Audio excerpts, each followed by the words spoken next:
Okay, heat of fusion and heat of vaporization. So, do I have to memorize these? Nope, they are, you guessed it, on the reference table. So go all the way to the back. And they're right here on the bottom under heat equations, right? Heat. And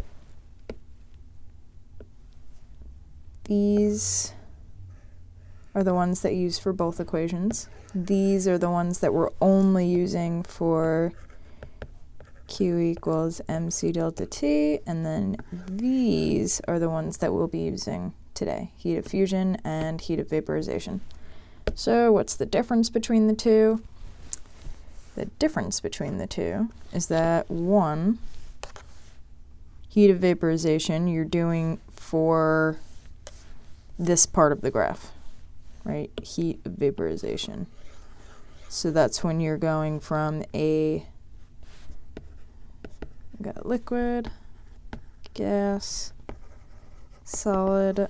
This is only from liquid to gas, or gas to liquid. Remember how we were saying the melting point and the freezing point are the same, and then the boiling point and the condensation point are the same? This has to do with that. So we have this for our other line over here, and that's when you're going from a solid to a liquid, or liquid to a solid. Okay. If we go to our yeah. So again, like I just said, we need to remember that this only goes on this line. This only goes on that line. And Q equals mc delta T goes on these lines where we have changes in temperature. Right? That's why we only use this equation here, because temperature is only changing on these parts. Okay.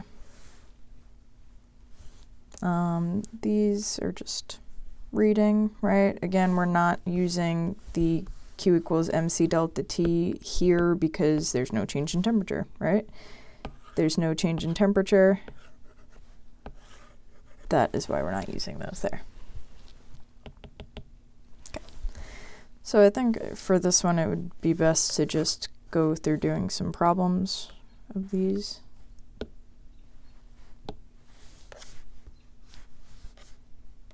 Okay. What amount of heat is required to completely melt a 200 gram sample of H2O at STP? So for these kinds of problems, the first thing that you have to do is figure out which one you're using. Are you using HV or HF? Make it a little smaller. Okay. So it's saying the amount of heat required to completely melt, right? So melting is heat of fusion or heat of vaporization. So vaporization is boiling / condensing. Heat of fusion is melting or freezing. So now, since we're saying melting, we know that we're going to be using heat of fusion. Okay, so good, we're using heat of fusion. And we're talking about water. Okay, let's see. How do I know what the HF for water is? Go back to my reference table. And again, it's right here with these physical constants for water. Remember, we used this as C when we were doing Q equals mc delta T. This is my heat of fusion, HF, and this is my heat of vaporization, HV. Okay.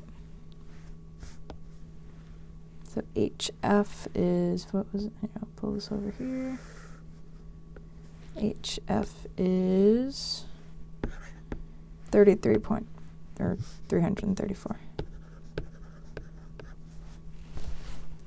joules.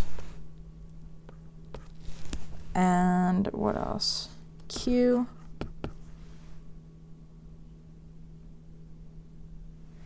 What amount of heat? So that's my X. M,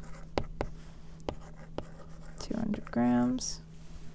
And yeah, these ones are a lot simpler, right? There's no adding or subtracting involved, so you don't have to do any, PEMDAS.